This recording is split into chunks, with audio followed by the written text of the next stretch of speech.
बिस्मिल्लाहिर्रहमानिर्रहीम, अस्सलाम वालेकुम। डियर स्टूडेंट्स, उम्मीद है कि आप सब हैरियत से होंगे। My name is Adeel Mehboob, I am lecturer of computer science. आज की इस वीडियो में हमने जो टॉपिक डिस्कस करना है वो बड़ा इंपॉर्टेंट टॉपिक है। नेटवर्क की टाइप्स हैं। नेटवर्क की हमारे पास मेजर 3 टाइप्स होती, लैन, मैन और वैन। इसके बारे में हम ऑलरेडी एक शॉर्ट डिस्कशन कर चुके हैं। लैन क्या होता है, मैन क्या होता है और वैन क्या होता है। लेकिन आज के इस लेक्चर में हमने एक डिटेल डिस्कशन करनी है कि लैन, मैन, वैन क्या है और किस तरह से वर्क करते हैं। इस लेक्चर को पढ़ने के बाद आपको समझ आ जाएगी कि लोकल एरिया नेटवर्क जो है वो कहाँ पर और किस तरह से इस्तेमाल होता है, वैन कहाँ पर और किस तरह से इस्तेमाल होता है, और मैन क्या होता है और किस तरह से इस्तेमाल किया जाता है, और इनकी एग्जाम्पल्स के ऊपर भी बात करेंगे। अब तो चलते हैं लेक्चर की तरफ। Dear students, types of network की अगर हम बात करें कि नेटवर्क की कौन कौन सी टाइप्स हैं, तो उसमें हमारे पास मेजर 3 इसकी टाइप्स होती हैं। So there are 3 types of network. Number 1 is LAN, number 2 is MAN and number 3 is वैन। नेटवर्क होता क्या है, इसके बारे में हम एक डिटेल डिस्कशन ऑलरेडी कर चुके हैं। हमने पढ़ा था कि जब 2 या 2 से ज़्यादा कंप्यूटर्स आपस में कनेक्टेड हो जाएं किसी कम्युनिकेशन मीडियम के थ्रू या ट्रांसमिशन चैनल की मदद से, तो इसको हम कहेंगे कि नेटवर्क है। जब नेटवर्क बनाया जाता है तो कंप्यूटर्स आपस में मैसेजेस शेयर करते हैं, डाटा एक्सचेंज करते हैं, फाइल्स शेयर करते हैं और एक दूसरे के साथ कम्युनिकेशन करते हैं। हमने नेटवर्क के एडवांटेजेस में पढ़ा हुआ है कि नेटवर्क के ज़रिए से हम ना सिर्फ ये सारी चीज़ें जो भी मैंने आपको बताई शेयर कर सकते हैं, बल्कि हम सॉफ्टवेयर और इसके अलावा हार्डवेयर भी शेयर कर सकते हैं। और हमने ये भी पढ़ा हुआ है कि नेटवर्क के ज़रिए से हमारी जो कॉस्ट है वो भी बच जाती है। बहुत सारे ऐसे डिवाइसेस हैं जो हम शेयर कर लेते हैं तो हमारे पैसे बच जाते हैं। सबसे पहले अगर हम बात करें नेटवर्क की टाइप्स की, तो जियोग्राफिक एरिया के एतबार से, साइज़ के एतबार से नेटवर्क की मेजर 3 टाइप्स हैं। जो सबसे छोटा नेटवर्क होता है, जिसके अंदर नंबर ऑफ़ कंप्यूटर्स भी कम होते हैं और कंप्यूटर्स का आपस में जो फासला है, डिस्टेंस है, वो भी बहुत कम होता है। इस एरिया में जो कंप्यूटर्स आपस में कनेक्टेड हैं, इन्हें हम लैन कहेंगे। एक बड़ा इंपॉर्टेंट कॉन्सेप्ट आपको देने लगा हूँ, आपने जहन में रखना है कि एक नेटवर्क में, नेटवर्क किसी भी तरह का हो, एक नेटवर्क में मिनिमम नंबर ऑफ कंप्यूटर्स कितने हो सकते हैं? एक नेटवर्क में मिनिमम नंबर ऑफ कंप्यूटर्स 2 हो सकते हैं। 2 कंप्यूटर्स होंगे, नेटवर्क बन जाएगा। इससे कम क्या होगा? एक कंप्यूटर का तो नहीं ना नेटवर्क होगा। कम से कम 2 कंप्यूटर नेटवर्क में होने चाहिए, तो फिर हम उसे एक नेटवर्क कंसिडर कर लेंगे। अगर 2 से ज़्यादा हो तो हो सकते हैं, लेकिन कम से कम 2 लाजमी नेटवर्क में कंप्यूटर होंगे, फिर वो नेटवर्क कंसिडर होगा। और मैक्सिमम कितने हो सकते हैं? मल्टीपल हो सकते हैं, कई हो सकते हैं, मैनी हो सकते हैं। उसकी कोई लिमिट तो नहीं है। हाँ, ये हो सकता है कि जब ज़्यादा तादाद हो जाए, फासला बढ़ जाए, फिर वो नेटवर्क की टाइप चेंज हो जाएगी, लेकिन नेटवर्क तो वो रहेगा। जैसे अगर पूरी दुनिया के कंप्यूटर्स आपस में कनेक्ट हो जाए तो वो इंटरनेट बन जाएगा, वैन हो जाएगा, ठीक है, लेकिन है तो वो नेटवर्क ही। सो लोकल एरिया नेटवर्क हमने पढ़ा कि ऐसा नेटवर्क है जो कि एक लिमिटेड एरिया पर मुश्तमिल होता है, और ये एक होम नेटवर्क हो सकता है, यानी एक घर का नेटवर्क हो सकता है, घर में हो सकता है 2-3 कंप्यूटर्स का एक नेटवर्क बनाया हो। ये एक लैब का नेटवर्क हो सकता है, कंप्यूटर लैब का नेटवर्क हो सकता है। यूनिवर्सिटीज़, कॉलेजेस, स्कूल्स में अक्सर कंप्यूटर लैब्स में कंप्यूटर्स को कनेक्ट किया गया होता है, वो एक लोकल एरिया नेटवर्क की एग्जांपल है। इसी तरह से एक बिल्डिंग का नेटवर्क हो सकता है, एक ऑफिस का नेटवर्क हो सकता है। एक बिल्डिंग है, उसके अंदर अगर 4 फ्लोर्स हैं और हर फ्लोर पे 3 कंप्यूटर्स मौजूद हैं, टोटल 12 कंप्यूटर्स इस बिल्डिंग में मौजूद हैं और वो आपस में इंटरकनेक्टेड हैं, इंटरलिंक्ड हैं, तो ये भी एक लोकल एरिया नेटवर्क कहलाएगा।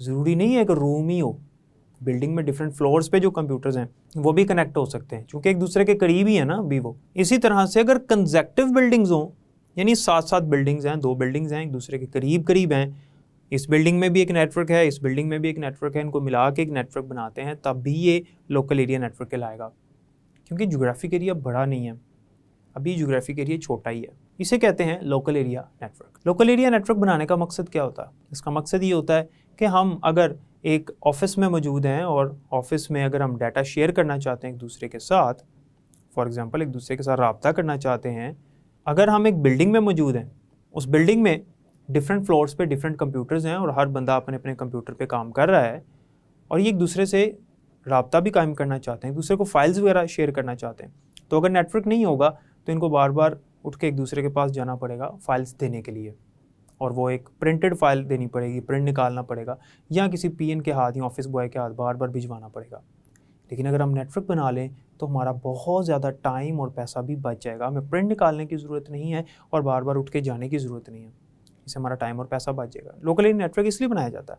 इसके अलावा लोकल एरिया नेटवर्क जो है वो हार्डवेयर शेयर करने के लिए भी बनाया जाता है। डिफरेंट यूनिवर्सिटीज़ में एक कंप्यूटर लैब होती है, उसके अंदर 20, 25 या 40, 50 नंबर ऑफ़ कंप्यूटर्स मौजूद होते हैं, लेकिन एक प्रिंटर वहाँ पर मौजूद होता है। नेटवर्क बना के प्रिंटर को उसके अंदर नेटवर्क के अंदर ऐड करके शेयर करवा दिया जाता, तो सब उसे यूज़ कर सकते हैं।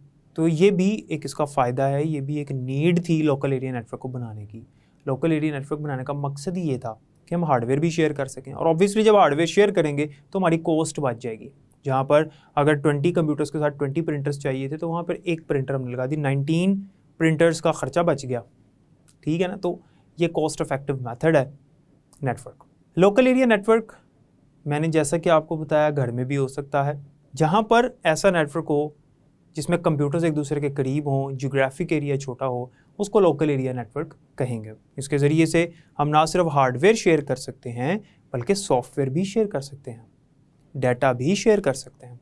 एक ऑफिस में एक बॉस है, बॉस का अपना कंप्यूटर है और बाकी उसके एम्प्लॉयज़ हैं, बिल्डिंग एक ही है। बॉस कहता है जितना भी डाटा है जो आप सब यूज़ कर रहे हो, हमारी कंपनी का जितना भी डाटा है जो हम जिस पे हमारी कंपनी चल रही है वो मेरे कंप्यूटर पे सेव रहे, आप लोग सिर्फ उसको यूज़ करो। इससे क्या होगा कि अगर उस डाटा के लिए मेमोरी बहुत ज़्यादा चाहिए तो जो बॉस का जो ओनर है उस कंपनी का, उसके कंप्यूटर की जो स्टोरेज कैपेसिटी है यानी हार्ड डिस्क है वो हम एक्सपेंसिव लेकर आएंगे और उसकी मेमोरी ज़्यादा होगी। बाकियों की सिंपल लो साइज़ की जो मेमोरी है वो रख देंगे तो उससे कोई फ़र्क नहीं पड़ता, क्योंकि बाकी जो एम्प्लॉयज़ हैं वो यूज़ उसके डाटा को कर रहे हैं, क्योंकि नेटवर्क बना हुआ है, वो आपस में कनेक्टेड है और उनके जो कंप्यूटर्स हैं उनकी मेमोरी यूज़ हो नहीं रही, इसलिए उन्होंने हल्की लगाई हुई है। पैसे भी बच गए, डाटा भी शेयर हो गया, सिक्योरिटी भी लग गई। कैसे सिक्योरिटी लग गई? बाकी कंप्यूटर्स पर डाटा पड़ा ही नहीं हुआ, डाटा तो पड़ा हुआ है बॉस के कंप्यूटर पे, तो बॉस के कंप्यूटर को सिक्योर किया हुआ है, उसकी सिक्योरिटी लगाई है, पासवर्ड्स वगैरह लगाए हुए हैं जो कि बॉस को खुद पता है और किसी को पता नहीं है।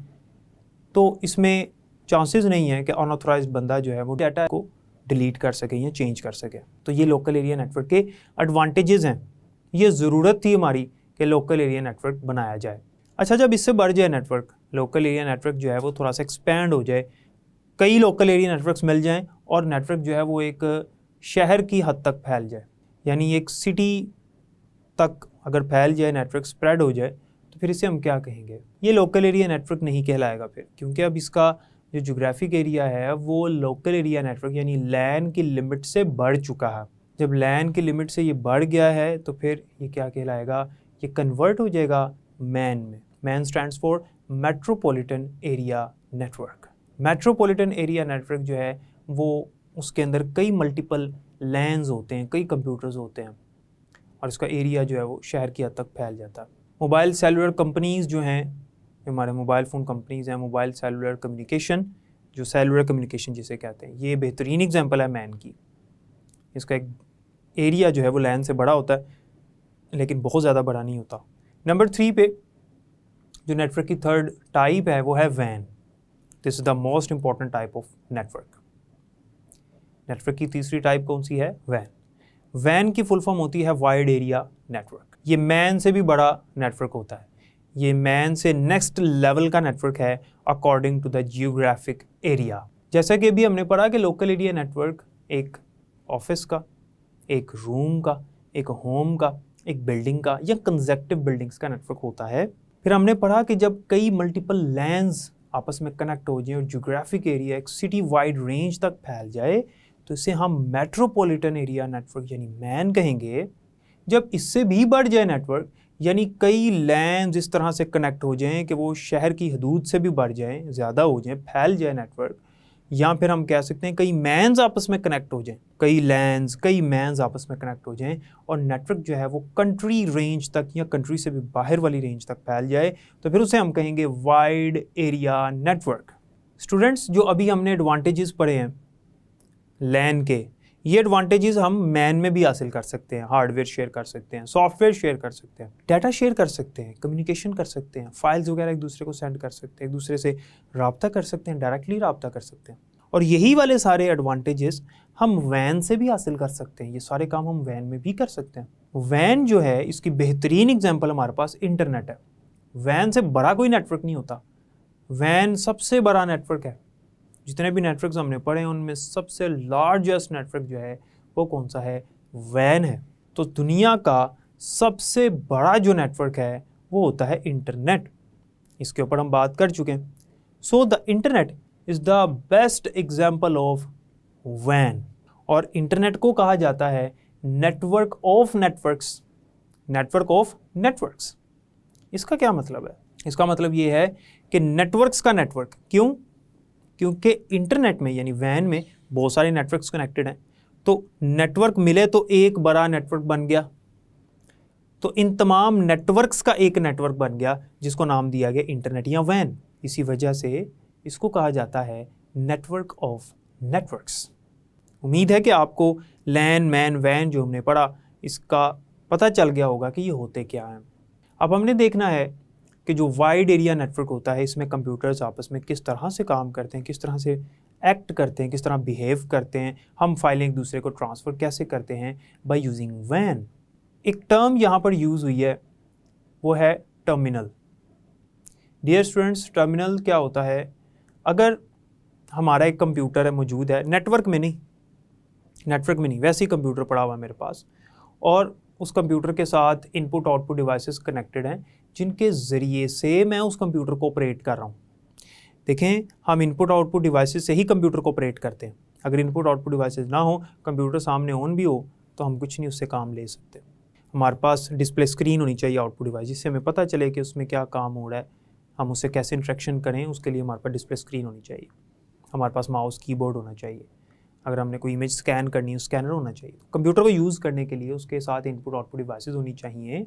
ये जो इनपुट आउटपुट डिवाइसेस हैं ये बेसिकली टर्मिनल्स कहलाती हैं हमारे उस कंप्यूटर के लिए। टर्मिनल्स क्यों कहलाएंगी?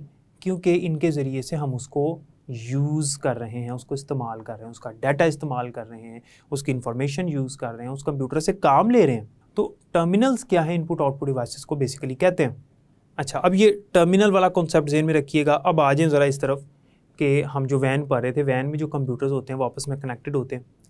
अब याद रखिएगा, जो वैन होता है यानी वाइड एरिया नेटवर्क, यानी इंटरनेट की बात हो रही है ना। एक्चुअली इंटरनेट में कुछ कंप्यूटर्स ऐसे होते हैं जो कि बड़े कंप्यूटर्स होते हैं, लार्ज कंप्यूटर्स होते हैं, और वो अपना डाटा दूसरे कंप्यूटर्स के साथ शेयर कर रहे होते हैं इंटरनेट में।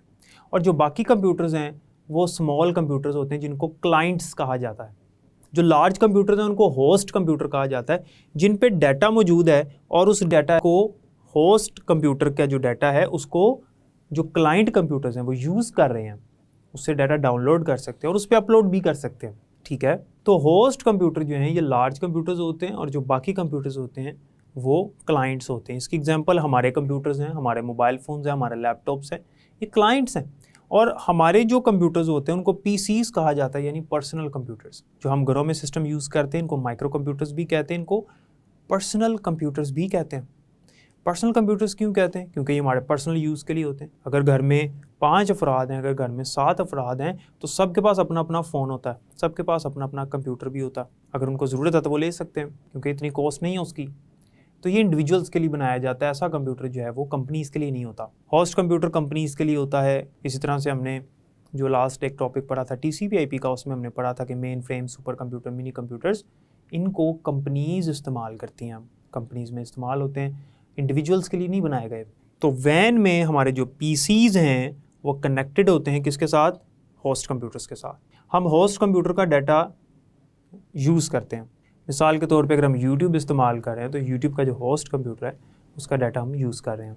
तो नेटवर्क में अगर अभी जो मैंने आपको बताया गौर करें, जो होस्ट कंप्यूटर्स होते हैं उस कंप्यूटर को यूज़ करने के लिए, होस्ट कंप्यूटर के डाटा को यूज़ करने के लिए, होस्ट कंप्यूटर को यूज़ करने के लिए जो कंप्यूटर्स हैं इंटरनेट के अंदर वो कौन से हैं? PCs हैं, पर्सनल कंप्यूटर्स हैं। तो पर्सनल कंप्यूटर्स जो हैं इंटरनेट में एज ए टर्मिनल्स काम कर रहे होते हैं फॉर द होस्ट कंप्यूटर। यानी जो होस्ट कंप्यूटर होता है उसको एक्सेस करने के लिए, उसके डाटा को यूज़ करने के लिए जो कंप्यूटर्स हैं नेटवर्क में वो कौन से हैं? जो नोड्स हैं नेटवर्क में। नोड किसे कहते हैं? A computer in a network, पहले भी पढ़ा हुआ। तो नोड जो होते हैं नेटवर्क में जो PCs के तौर पे काम कर रहे हैं वो एज अ टर्मिनल्स होते हैं। किसके लिए? होस्ट के लिए, क्योंकि वो यहाँ पर उसको यूज़ कर रहे हैं। Just like input output devices, जैसे इनपुट आउटपुट डिवाइसेस कंप्यूटर के साथ होती हैं, उससे हम उसको डाटा उसको हम यूज़ कर रहे होते हैं, इनपुट आउटपुट डिवाइसेस से कंप्यूटर को यूज़ करते हैं। तो इसी तरह से हम अपने पीसीज़ के ज़रिए से होस्ट के डाटा को यूज़ कर रहे हैं, और होस्ट के डाटा को यूज़ करने से क्या मुराद है, हम ऑनलाइन भी देख सकते हैं, हमें फैसिलिटी भी मिली होती है कि हम होस्ट कंप्यूटर से डाटा अपने कंप्यूटर में ट्रांसफ़र कर लें। तो जब होस्ट कंप्यूटर से डाटा अपने कंप्यूटर में ट्रांसफ़र करेंगे, इस प्रोसेस को क्या कहेंगे, डाउनलोडिंग। ये हम एफटीपी में पढ़ चुके हैं। और डाउनलोडिंग ये होती है, और अपने कंप्यूटर से यानी पीसी से होस्ट कंप्यूटर पे जब कोई फाइल या डाटा अपलोड करते हैं यानी ट्रांसफ़र करते हैं तो इसे अपलोड कहेंगे। और डाउनलोडिंग और अपलोडिंग के लिए इंटरनेट के अंदर कौन सा प्रोटोकॉल इस्तेमाल होता है, as we have discussed earlier, that protocol is called FTP, files transfer protocol. अब हमारा कंप्यूटर जो है यानी पर्सनल कंप्यूटर जो है वो टर्मिनल बना हुआ है किसके लिए, होस्ट कंप्यूटर के लिए। ये काम करने के लिए भी हमारे पास एक सॉफ्टवेयर इंस्टॉल हुआ होता है हमारे कंप्यूटर में पहले से, जस्ट लाइक प्रोटोकॉल्स। उस सॉफ्टवेयर को कहते हैं टर्मिनल एमुलेशन सॉफ्टवेयर। ये ऐसा सॉफ्टवेयर है जो हमारे कंप्यूटर्स को इंटरनेट के अंदर क्या बना देता है, टर्मिनल्स बना देता है। फिर हम होस्ट कंप्यूटर के डाटा को यूज़ कर सकते हैं, अपलोड कर सकते हैं उस पर अपना डाटा, उससे डाटा डाउनलोड कर सकते हैं या ऑनलाइन देख सकते हैं या सुन सकते हैं, जो भी है डाटा, इमेज है, ऑडियो है, वीडियो है, व्हाटएवर। तो ये वाइड एरिया नेटवर्क यानी वैन का कॉन्सेप्ट था। इसके अंदर जो होस्ट होते हैं, क्लाइंट्स होते हैं, ये आपस में कैसे डील करते हैं, उसके लिए मैंने आपको बताया कि होस्ट कंप्यूटर्स के लिए हमारे जो कंप्यूटर्स हैं, जो पीसीज़ हैं, वो टर्मिनल्स बने होते हैं with the help of terminal emulation software, and we can upload and download the files to and from the host computers. This is done with the help of files transfer protocol. उम्मीद है कि आज के lecture की आपको समझ आई होगी। Dear students, जैसा कि आपने देखा कि लैन, मैन और वैन क्या होते हैं, ये किस तरह से काम करते हैं, और हम जब अपने कंप्यूटर को कनेक्ट करते हैं ख़ासतौर पे इंटरनेट के साथ, क्योंकि ये हमारी डेली प्रैक्टिस है इसलिए इसकी एग्जांपल दे रहा हूँ, तो हमने देखा कि हम किस तरह से वैन को इस्तेमाल करते हैं। होस्ट कंप्यूटर क्या होता है, सर्वर कंप्यूटर क्या होता है, और हमने देखा कि हमारा जो कंप्यूटर है यानी जो पर्सनल कंप्यूटर्स होते हैं वो किस तरह से इन कंप्यूटर से डील करते हैं। उसके लिए कौन सा सॉफ्टवेयर हमारे पास हुआ होता है पहले से, ऑलरेडी बाय डिफ़ॉल्ट होता है, और फिर आपको पता चला कि हम अपलोडिंग और डाउनलोडिंग जो करते हैं वो वैन के अंदर किस तरह से करते हैं। लैन, मैन, वैन ये नेटवर्क की मेजर 3 टाइप्स हैं जिसके ऊपर आज के लेक्चर में हमने डिस्कशन की। ये लॉन्ग क्वेश्चन भी है, इसको एक दफ़ा ज़रूर रीड कीजिएगा, इंशाल्लाह आपको मज़ीद अच्छी समझ आ जाएगी। बाकी इंशाल्लाह नेक्स्ट लेक्चर में पढ़ेंगे नेटवर्किंग कॉन्सेप्ट्स, जो अगला टॉपिक है हमारा। तब तक के लिए मुझे इजाज़त दें, अपना ख्याल रखिएगा, अल्लाह हाफ़िज़।